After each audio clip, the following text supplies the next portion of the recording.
My name's Dorothy Agnew and I'm a solicitor and partner at Moore Blatch. One of my specialisms is privacy and the new GDPR. My name is John Warchus. I'm the Head of Commercial and Technology at Moore Blatch.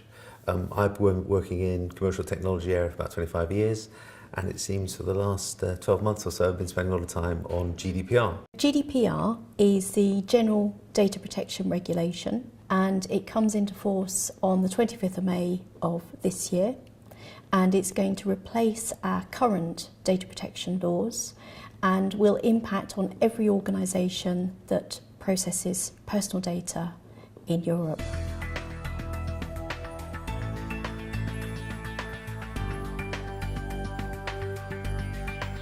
Processing of personal data under the GDPR is only lawful if one of 6 conditions apply. The 3 other processing conditions that are most commonly used now and are likely to continue to be used under the GDPR are consent, necessary for the performance of the contract, and legitimate interest. So where an organisation wants to use their customers' data for analytical purposes, they could rely on consent, but the trouble is consent can be withdrawn at any time, and actually a better condition might be to rely on legitimate interest on the basis that use of data for analytical purposes is a legitimate interest, as long as it's done in a way that doesn't infringe the rights and freedoms of the individual, then it should be acceptable. The processing conditions are broadly the same as they are under the Data Protection Act, but one of the big differences introduced by GDPR is to consent. Under the GDPR, consent must be freely given, specific, informed, and unambiguous. To be valid, consent requires a statement or clear affirmative action. Basically, it's an opt-in, and silence or pre-tick boxes are no longer valid as consent. The data subject needs to be aware of the controller and the intended purpose of processing. Individuals need to be informed of their right to withdraw consent at the time it's given. The consent must be clearly distinguishable from any other written agreement, so it can't be bundled into a privacy policy. It must be clear from any other agreement. Individuals also have the right to revoke their consent at any time, and it must be very easy for them to withdraw their consent. There's also an effective prohibition on bundled consent. So basically, separate consent needs to be obtained for different processing purposes.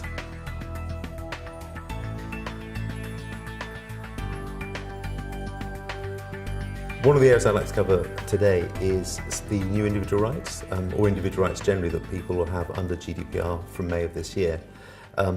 They probably boil down to about 5 key rights, as I'd like to think of them. In the first place, individuals, that's you and me, we all have the right to a certain amount of information in relation to the personal data that organisations are keeping on us. Secondly, we have rights to access. That means we can actually ask organisations if they hold information on us, personal data, and to provide a copy of that. Third, there's a new important right called the right of portability, and that broadly means that in certain situations, individuals will have the right to ask an organisation that holds data on them to transfer that to a third party at their request. Another important new right is the right to erasure, which is commonly known as the right to be forgotten. And that allows, in certain situations, individuals to ask organisations to actually delete and destroy the personal data they hold on them. Finally, it's important to remember that individuals have the right to object. They have the right to object to certain types of processing, again, in certain situations and subject to certain circumstances. Ticking a box to say, I've read and agreed to the terms and conditions, have been widely criticised because individuals just don't have the ability, willingness or time to read lengthy privacy notices. And any consent given on this basis is effectively meaningless. Whilst we see a lot of privacy notices like that at the moment, it's doubtful that they're going to meet the transparency and accessibility requirements that are needed under GDPR.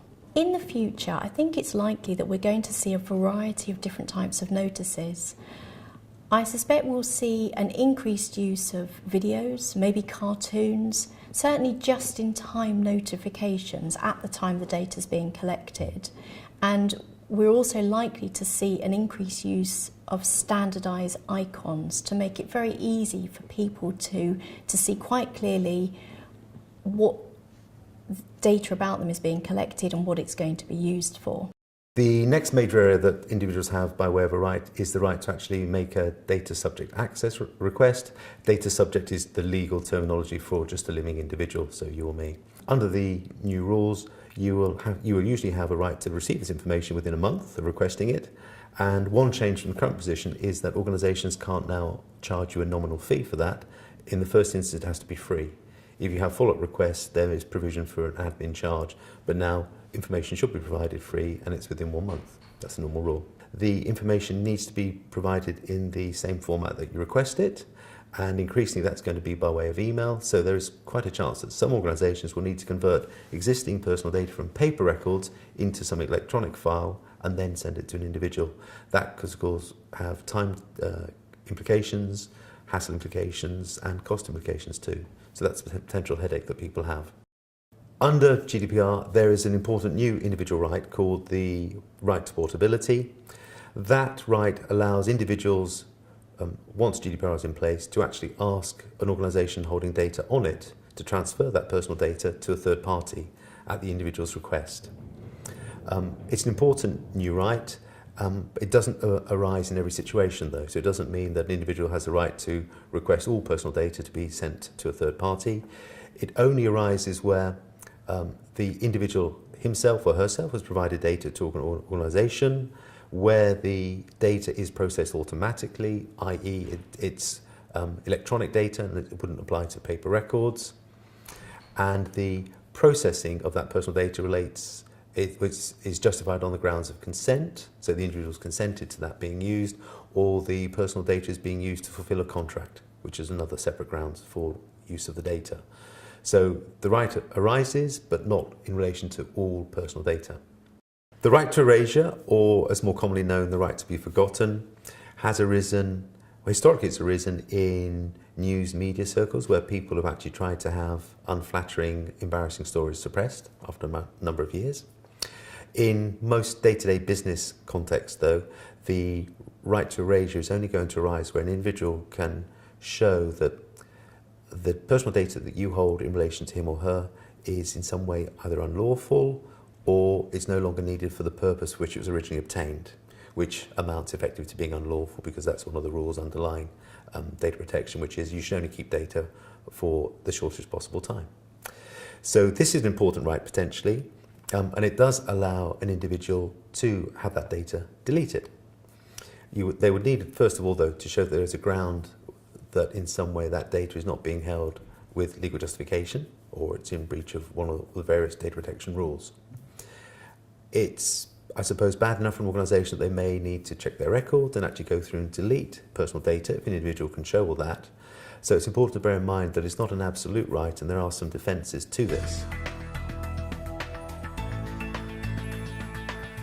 The information requirements under the Data Protection Act are that currently data controllers need to provide data subjects with the identity of the data controller, the purposes of processing, and any further information that's necessary to enable fair processing. Now, the difficulty with this is quite vague, and the Information Commission has given guidance about writing privacy policies, but there's still some uncertainty out there about exactly what information has to be provided.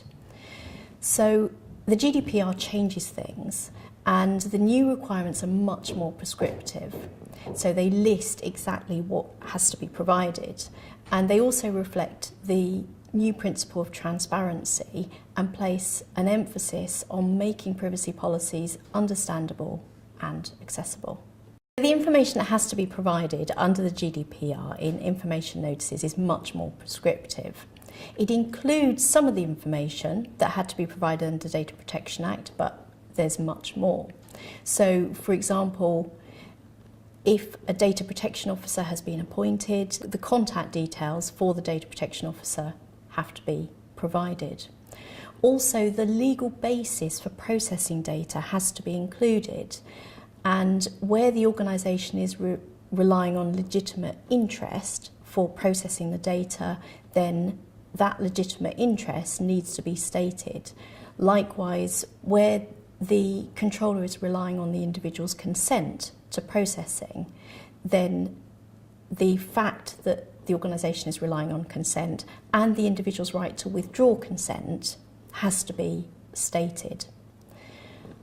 Also, whether the information it has to provide the data and the consequence of not providing the data has to be stated, and whether automated decision making is going to be used, and that includes profiling, which a lot of organisations do as part of their marketing, and the significance of that processing. It has to be in a concise, transparent and easily accessible form using clear and plain language. This is particularly the case where the information is addressed to a child.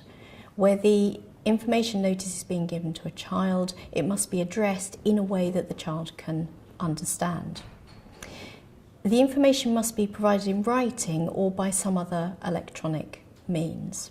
A question we often get asked is whether data controllers, organisations holding data must always accede to a data access request and provide personal data information, and the answer is generally yes, but not always. And in particular, an organisation can withhold data if disclosing it would actually injure or prejudice the rights of a third party. Secondly, it's also possible if an organisation holds a lot of personal data to ask the individual to actually specify which type, or just to specify the scope of the search to make it more reasonable. And of course, it's always important that an organisation checks that the person who is asking for the personal data is the person to whom it relates. So you are allowed obviously to check that it's the right person you're dealing with, and that's important, otherwise it would be a breach to give it to the wrong person. The processing must be necessary for the purpose of the legitimate interest pursued by the controller or a third party, except where those interests are overwritten by the interests or fundamental rights and freedoms of the data subject.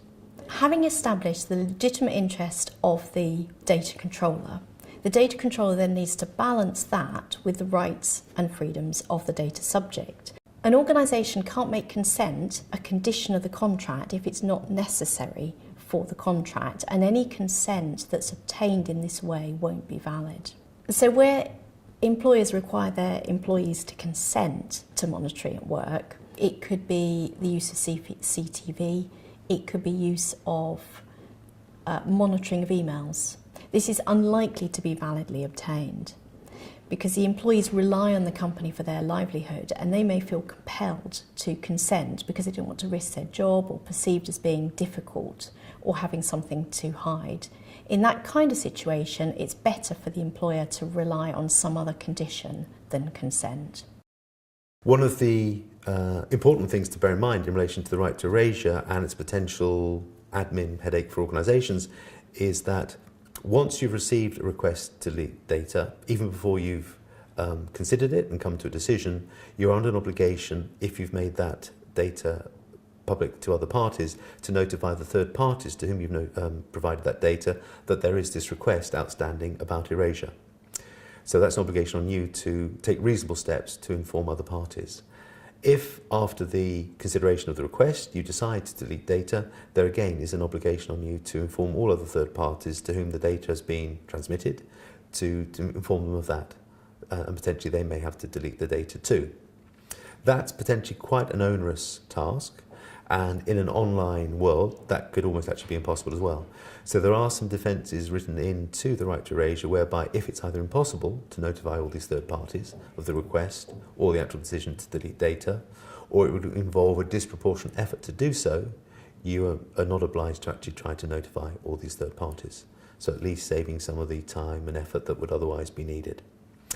Of course, one of the things that the legislation refers to but doesn't really spell out in any detail is, how difficult does it have to be to become a disproportionate effort on you to locate and identify third parties. So either secondary legislation and or case law will provide guidance on that in the months and years to come.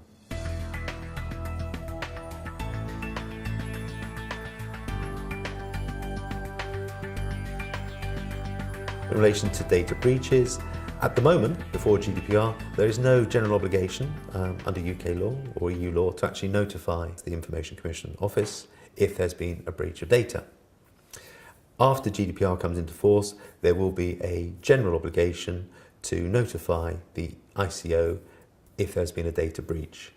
Data breach has been defined really very widely, and in a nutshell, it's any accidental or intentional loss, destruction, alteration of personal data.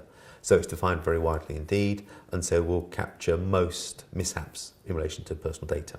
Where there is a risk of serious damage to individuals as a result of the breach, the data controller will also need to notify the affected individuals.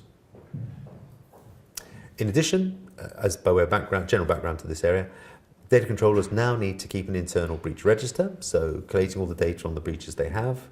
And finally, data processors are now fully under the scope of the new data protection rules, whereas they haven't been up until GDPR. Data processors, though, have a slightly different reporting regime. They report to the data controller, i.e. the party for whom they're processing the data, not to the ICO.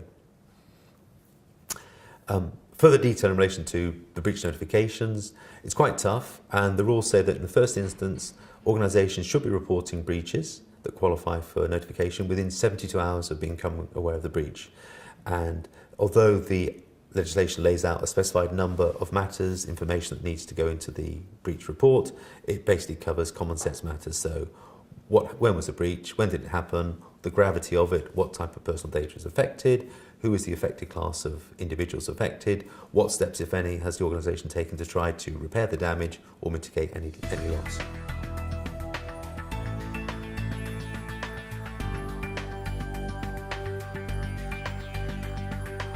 What companies need to be doing now is they need to analyse the legal basis for their processing. They need to check that the consents they've obtained now meet the new requirements for consent under the GDPR. If they don't, they either need to secure consent that meets the requirements of the GDPR, or they need to rely on a different processing condition. Companies will need to start keeping more detailed records of consent, and they need to make sure that consent can be easily withdrawn and keep a record of any consents that have been withdrawn. It's important that organisations make sure they know exactly what personal data they're holding. They need to make sure and need to check the grounds they're giving for processing the data, because they need to demonstrate that the justifications they're giving are correct. And for that, you need to know what personal data you're using and to make sure that the justifications actually match those. In addition, in relation to preventing breaches, of course, there's no substitute for trying to make sure that data is securely held, that IT systems are as secure as possible from external hacking or interference.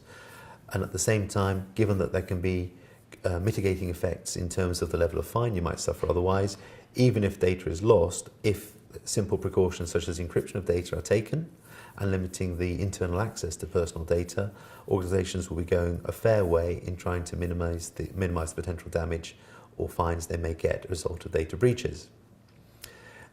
The new rules impose obligations on data processors, and it's important that data controllers, because they will often use a third party to process data on their behalf, it's important that data controllers have written contracts in place with any such third party that's doing that, and that the contracts clearly specify the extent and scope of each party's obligations, and in the event that there's a breach by the data processor, the data controller needs to have obviously clear remedies so that any fines or damages against it can recoup against the data processor in turn. It is important that organisations that haven't got to grips with GDPR preparations really do so now. There are quite a few changes coming to place, and of course if you get them wrong, particularly if your organisation isn't, say, completely au fait with data protection rules as they stand right now, the chances are you'll be struggling to satisfy GDPR's more stringent requirements. No need to despair though, because there's a lot of free information available, and the ICO's website is a particularly useful one for information on many areas of GDPR and compliance. In addition, if people have further queries, we'd be more than happy to help, and our contact details are at the end of the presentation.